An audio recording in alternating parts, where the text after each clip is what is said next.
जय श्री राधे कृष्ण साथियों। मैं भी कृष्णा ज्ञान सहारा चैनल में आपका स्वागत करती हूँ। कैसे हैं आप? आपके अच्छे स्वास्थ्य और सुखद जीवन की मंगल कामना करती हूँ। आपके और अपने इष्ट देवों को कोटि कोटि नमन करते हुए, बड़ों को प्रणाम करते हुए वीडियो प्रारंभ करते हैं। साथियों, त्रिपुरी पूर्णिमा, देव दीपावली, कार्तिक का महीना, सारे के सारे पावन और पवित्र नाम।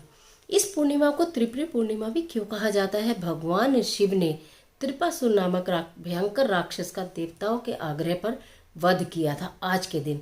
इसलिए महाशंकर को त्रिपुरारी के नाम से भी जाना जाता है और इस पूर्णिमा को त्रिपुरी पूर्णिमा भी इसलिए कहते हैं क्योंकि आज ही के दिन वध किया था शंकर जी ने।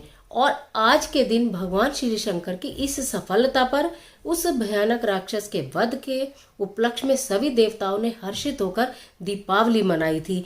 और सभी देवता स्वर्ग से इस दिन कहा जाता है, मान्यता ये है, शास्त्रों में वर्णित ये है कि गंगा के तट पर आते हैं और दीपोत्सव करते हैं, दीप जलाकर दीपावली मनाते हैं, खुशियों से भरी दीपावली मनाते हैं। तो इस दिन से पावन दिन तो कोई हो ही नहीं सकता। कितना बड़ा और महत्वपूर्ण दिन है जिस दिन देव दीपावली भी मनाई जाती है। तो साथियों, आज की वीडियो में बताना चाहती हूँ कि इस एक दिन, एक बार और एक ही उपाय किस प्रकार हमारे जिस भी हमारे मन में इच्छा है, जो मनोकामना को लेकर हम करते हैं, तो किस प्रकार सारे देवी देवता भगवान शंकर के साथ मिलकर हमारे उस कार्य को सफल कराने में हमारा योगदान करते हैं। तो चलिए झटपट वीडियो प्रारंभ करते हैं, लेकिन उससे पहले यदि चैनल पर नए आए हैं तो चैनल को सब्सक्राइब करना बिल्कुल मत भूलिएगा और बेल आइकन का बटन जरूर दबाइएगा, जिससे आने वाली सभी वीडियोस का नोटिफिकेशन आपको मिलता रहे सबसे पहले। देव दीपावली का ये पावन पर्व काशी में भव्यता के साथ मनाया जाता है। लाखों की संख्या में लोग वहां एकत्रित होते हैं इस भव्य छटा को देखने के लिए, इस अद्भुत दृश्य को देखने के लिए, जब लाखों दीपक गंगा जी में प्रवाहित किए जाते हैं और तट पर दीपक जलाए जाते हैं। ऐसा माना जाता है कि इस दिन गंगा में स्नान करें, देवताओं का वास होता है, सारे पापों से मुक्ति मिलती है, मोक्ष की प्राप्ति होती है। परंतु यहाँ बात ये आती है, ये सारी चीजें तो हम कर चुके कि अगर हम दो कार्य ऐसे हैं जिसके लिए हमारे मन में सदैव चिंता बनी रहती है। एक तो लक्ष्मी की प्राप्ति, क्योंकि देव दीपावली है, त्रिपुरी पूर्णिमा है, कार्तिक का महीना है, इससे पावन दिन कोई हो ही नहीं सकता। मैंने दीपावली पर आप सबसे एक धन पोटली बनवाई थी, यदि आपने नहीं बनाई तो फिर बता देती हूँ।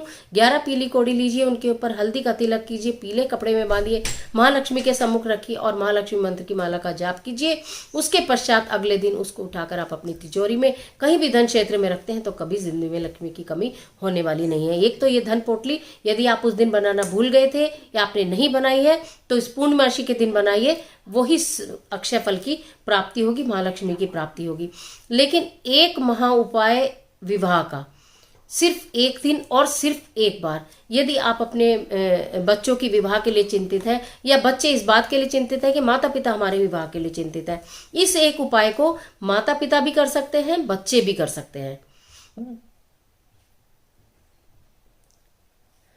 जो चाहे वो कर सकता है इस उपाय को, लेकिन करना पूरी श्रद्धा और भक्ति के साथ है। पूर्णमासी का दिन है, भगवान श्री शंकर को, माँ घोरा को मनाने का दिन है। यदि इस दिन आप मना लेते हैं तो भगवान शंकर के साथ सारे समस्त देवता मिलकर आपके इस कार्य को अवश्य पूर्ण करेंगे।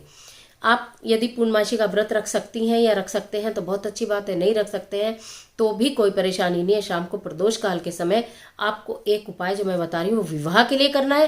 पहला उपाय जो बताया था वो धन के लिए था।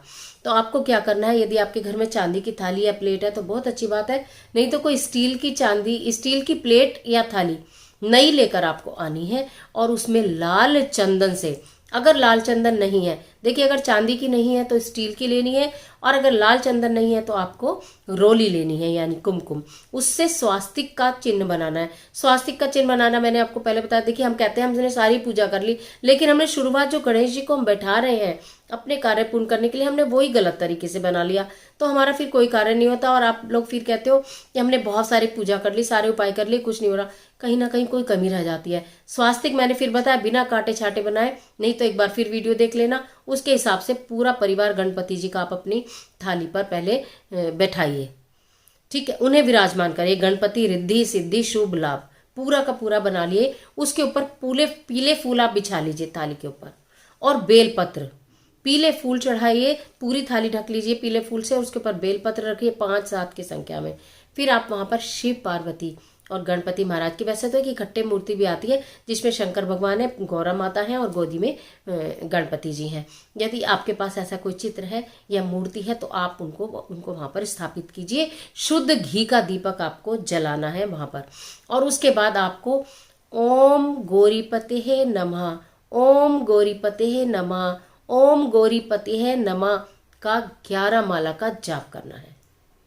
ये देखिए पूजा है, सिर्फ पूजा है, लेकिन इस पूजा में इतना प्रभाव है, इतनी प्रभावशाली है ये पूजा। देखने में, कहने में छोटा है लेकिन बहुत काम की है। यानी कि मेरा तो ये मानना है कि उपाय करने के बाद आपको शायद फिर कोई और उपाय करने की आवश्यकता पड़ेगी ही नहीं। इस तरह 11 माला का आपने, एक मंत्र की 11 माला का आपने वहाँ पे जाप करा है। उसके पश्चात खीर का भोग आपको भगवान शिव शंकर माँ गौरा को लगाना है। पीले लड्डू आप साथ में रखिए, बर्फी आप साथ में रख सकते हैं। यदि आपने घर में खीर नहीं बनाई है या खीर बनाने की कोई व्यवस्था नहीं है तो आप बाजार से बर्फी लाकर भी रख सकते हैं। यानी सफ़ेद मिठाई आपको रखनी है और पीला लड्डू आपको गणपति जी के लिए रखना है। जब ये माला का आप जाप कर लें उसके पश्चात आपको जो खीर का भोग आपने भगवान को लगाया है वही खीर आपको स्वयं ग्रहण करनी है, वही लड्डू आपको स्वयं ग्रहण करना है। यदि आप अपने विवाह के लिए स्वयं कर रहे हैं तो आप ये स्वयं ग्रहण करें। यदि आपने अपने बच्चों के लिए इस उपाय को किया है तो संकल्प लेकर करिएगा कि मैं अपने बेटे की शादी के लिए या अपनी बेटी की शादी के लिए इस उपाय को कर रही हूँ। भगवान से अनुनय करिए, विनय करिए, प्रार्थना करिए, बच्चे का नाम लीजिए, संकल्प लीजिए। उसके पश्चात आप इस पूजा को प्रारंभ कीजिए उनके नाम के संकल्प के साथ, जिससे कि इसका फल उन्हें मिले और उनके ऊपर जो भी ग्रह दोष हैं, जो भी बाधा आ रही हैं उनके विवाह के मार्ग में, वो सारी की सारी दूर हो जाए। यदि बच्चे साथ में हैं और वो ये कार्य नहीं कर पा रहे, आपने किया है, तो उन्हें ये भोग प्रसाद अवश्य ही खिलवाइए। और यदि वो दूर रहते हैं तो कोई बात नहीं, आपने संकल्प लेकर, उनका नाम लेकर ये इस पूजा को किया है तो आप इसे ग्रहण कर लीजिए।